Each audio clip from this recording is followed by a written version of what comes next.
નમસ્કાર મિત્રો, હું ચિંતન મેડા આકલાવ કોલેજ આપ બધાનું સ્વાગત કરું છું। આજે આપણે એક જાદુ જોવાના છે, એક મેજિક કરવાના છે, જેનાથી તમારી કામગીરી કદાચ ખૂબ જ સરળ થઈ જશે। કદાચ કોઈને કદાચ યાદ હોય તો ઓક્ટોબર 2023ની અંદર જ્યારે કોજન્ટ પેરોલની સિસ્ટમ આવેલી હતી ત્યારે સૌ પ્રથમ વખત એનો જે વિડીયો જે છે કેવી રીતે કરવાનું, પેરોલ જનરેટર બનાવવાનો, ત્યાર પછી પ્રિન્સિપલમાંથી એપ્રુવલ આપવાની, એ તમામ વિડીયો સૌથી પહેલો મેં બનાવેલો હતો। આ ઉપરાંત પણ ઘણા બધા વિડીયો બનાવેલા હતા, માઇક્રોસોફ્ટ ટીમ્સ હોય કે ગમે તે કંઈ પણ અલગ આવે તો ઉચ્ચ શિક્ષણ તરફથી જે કંઈ પણ પદ્ધતિ આવતી હોય તેની અંદર આપણે વિડીયો બનાવતા જ રહ્યા છે। હવે આ જે પ્રોસિજર છે એ કદાચ કોઈ કોલેજ જે છે એના માટે ખૂબ જ સરળ પડશે, પણ કદાચ દરેક કોલેજની અલગ અલગ કાર્યપદ્ધતિ હોય તો કદાચ એની અંદર આ જે મેથડ છે સેટ ના પણ થાય, પણ છતાં પણ આ એક વિડીયો તમારા માટે જોવાલાયક છે, જેનાથી તમારું જે સેલેરી બિલ છે એ ખૂબ જ સરળતાથી બની જશે અને લગભગ માત્ર 1 કે 2 મિનિટની અંદર તમે કોજન્ટ પર તો જે કાર્યવાહી કરવાની જ છે, પણ આપણે પોતે પણ એક ઇનોવેટિવ એપ્રોચ બનાવીએ, કારણ કે જે રીતે કોજન્ટની ટીમ છે, ખાસ કરીને ઉપાધ્યાય સાહેબ જે રીતે કામ કરી રહ્યા છે, જે 1લી તારીખ છે એને પગાર થઈ ગયો છે અને કેટલું સરળ રીતે આપણું કામગીરી પતી જાય છે કોજન્ટમાં, તો આપણે પણ થોડું ઇનોવેટિવ અપ્રોચ રાખીએ અને હવે જે છે ઘણી બધી વસ્તુઓ ખૂબ જ સરળ થઈ જવાની છે। હવે જો ફોર એક્ઝામ્પલ આકલાવ કોલેજ માટે મેં મારું પોતાનું પોર્ટલ બનાવ્યું છે। આવું તમારું પોતાનું પોર્ટલ બનાવવું કદાચ તમને એવું લાગતું હોય કે અશક્ય છે તો બરાબર છે, તો દરેક કોલેજ માટે મેં એક કોમન લિંક જનરેટ કરી છે, એ તમને લોકોને શેર કરી દઈશ, વોટ્સઅપ ગ્રુપની અંદર પણ શેર કરી દઈશ ને યુટ્યુબની અંદર પણ શેર કરી દઈશ। હવે આ શું છે તો ઘણી વખતે આપણે જ્યારે કોજન્ટ ઉપર એન્ટ્રી કરી અને જે પેલું A011 વાળી જે છે પેરોલ જે છે એની જે પેરોલની આખી જે સ્લીપ આવે છે બહાર, અથવા તો આપણે પ્રિન્ટ કરીએ છીએ, બરાબર છે, અને સર્ટિફિકેટ આવે છે, એના સિવાયના જે ડોક્યુમેન્ટ છે બધા લગભગ સ્ટેટિક રહે છે। હવે ઘણી વખત એવું થશે આમાં કે તફાવતના બિલના બીજા અન્ય બિલ આવે તો શું કરવાનું, પણ આ માત્ર અત્યારે જે કહી રહ્યો છું એ માસિક રેગ્યુલર પે બિલને આપણે સિમલેસ કરવાની વાત છે। તો હું જો 1 જ મિનિટની અંદર કેવી રીતે બધું સિમલેસ કરી દઉં છું, તો આની અંદર મેં ક્લિક કર્યું સેલરી બિલ ડોક્યુમેન્ટ જનરેટર પર, તમને લોકોને આ લિંક આપીશું, બરાબર, એટલે જ્યારે હું આપીશ ત્યારે અહીં આ ખુલશે। હવે ફોર એક્ઝામ્પલ માટે મારે ઓગસ્ટનું પે બિલ બનાવવું છે, તો હું અહીં ઓગસ્ટ 2025 અથવા ગુજરાતીમાં પણ લખી શકું છું।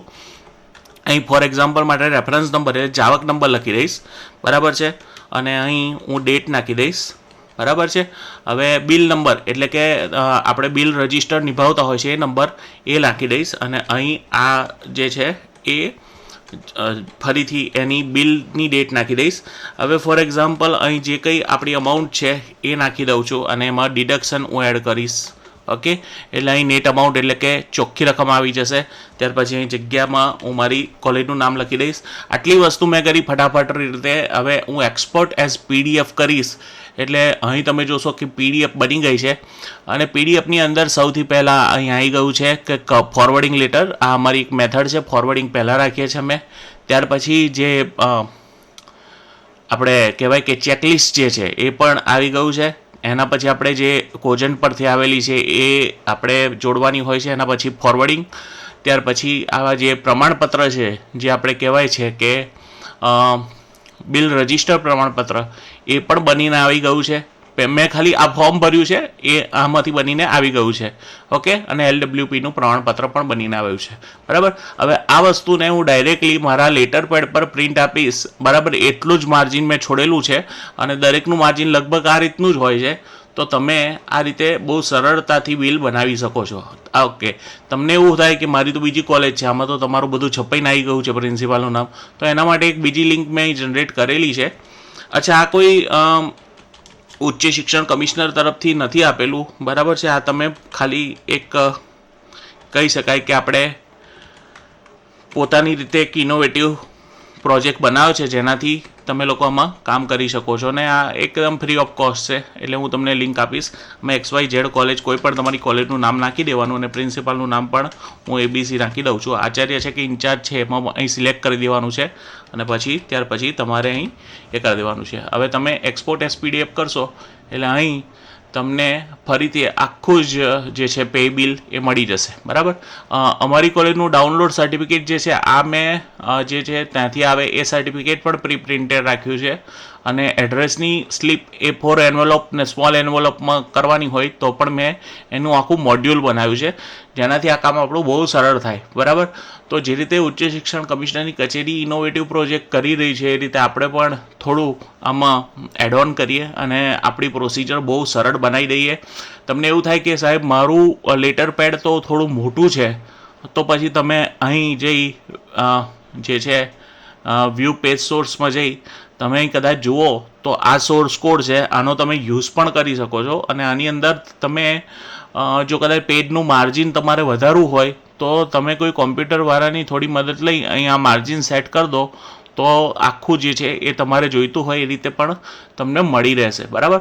તો આ જો કેટલું સરળ છે, બરાબર. આટલું નાખ્યું ખાલી આપણે અને આ બધી વસ્તુ બનીને આવી ગઈ, બરાબર છે, ફરી ડિફાઇન બનીને આવી ગઈ છે.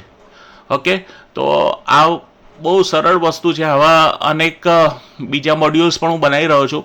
આ તો માત્ર માસિક રેગ્યુલર બિલ માટેનું છે કે જેનાથી આખી પ્રોસિજર બહુ જ સરળ થઈ જાય છે. અને બીજા પણ આવા ઘણા બધા મોડ્યુલ્સ હું બનાવી રહ્યો છું કે જેનાથી ફટાફટ જે છે એ જે કોઈ ડોક્યુમેન્ટ જવાબ આપણે કામના હોય એ તમે કરી શકો છો, બરાબર. તો આખું કર્યું ત્યાર પછી એક્સપોર્ટ એઝ PDF કરીશું. જેટલું PDF કરીએ એટલે ડાયરેક્ટલી તમારું આખું પે બિલ બનીને આવી જાય છે. આમાં ખાલી તમારે કોજન્ટ ઉપરથી ડાઉનલોડ થયેલી બધી વસ્તુઓ જ ખાલી મૂકવાની રહે છે. ઓકે, આ બીજી કોલેજને કદાચ યુઝ કરવો હોય તો એના માટે કોલેજનું નામ મેં અહીં રાખેલું છે જેમાંથી તમે કરી શકશો. તો ઘણા લોકોને એવું થાય કે અમારે આમાં કશું એડ કરવું છે, બરાબર. તો તમે એક્સપોર્ટ એઝ વર્ડ કરો એટલે નીચે જે છે આ બધી વસ્તુ આખી વર્ડ જેવા ડોક્યુમેન્ટમાં પણ આવી ગઈ છે, જ્યાં તમે નોટ પણ લખી શકશો, બરાબર. તો આ લિંક હું શેર કરું છું, બરાબર, જેનાથી તમે પોતાની રીતે સેલેરી બિલ જે છે એના ડોક્યુમેન્ટ્સ જનરેટ કરી શકો. સેલેરી બિલ તો આપણે કંઈક જનરેટ કરવાનું છે, કોજન્ટ ઉપર જ જનરેટ કરવાનું છે, પણ એને સપોર્ટિંગ જે ડોક્યુમેન્ટ છે જે આપણને 69 પેજીસની એક બુકલેટ આવેલી હતી, બરાબર, એમાં જે રીતના ડોક્યુમેન્ટ જોઈએ છે એ આપણે આમાંથી જનરેટ કરી શકીએ છીએ. મિત્રો, તમને મારા વિડીયો કેવા લાગી રહ્યા છે એ પણ કોમેન્ટમાં જણાવજો, જેથી મને ખ્યાલ આવે. હમણાં રિસન્ટલી જ મેં એક બહુ મોટી વસ્તુ કરેલી હતી, જેમાં જે કોઈ 5 વર્ષના જે કેન્ડિડેટ છે એ લોકોનું આપોઆપ પોતે જ જે છે જોઈનિંગ ડેટ નાખો એટલે એરિયર્સ ગણાઈ જાય, એની પણ આખી મેં એ બનાવેલી હતી. LWP હોય કે આ હોય એ ભવિષ્યમાં આવશે ત્યારે ખૂબ જ કામમાં લાગશે. OPRC કેટલા જોઈએ, ઘણી બધી વસ્તુઓ મેં બનાવેલી છે. તો તમે લોકો જો વિડીયો જોતા હોય તો ખરેખર તમને લોકોને મારી એક રિક્વેસ્ટ છે કે કોમેન્ટ કરો, જેનાથી કેટલા લોકોને આ વિડીયો ઉપયોગી થાય છે ખ્યાલ આવે. લગભગ જ્યારે કોજન્ટ અસ્તિત્વમાં આવ્યું ત્યારે મેં ઘણા બધા વિડીયો બનાવી દીધેલા હતા, જેનાથી લગભગ જે છે પ્રોસેસ સીમલેસ થઈ ગયેલી હતી અને ઘણા બધા લોકોને એ વખતે ખ્યાલ આવી ગયેલો હતો. તો થેન્ક યુ વેરી મચ. ચિંતન મેડા તરફથી આવા જ વિડીયો આપણે જોતા રહીશું નેક્સ્ટ ટાઈમ. Thank you.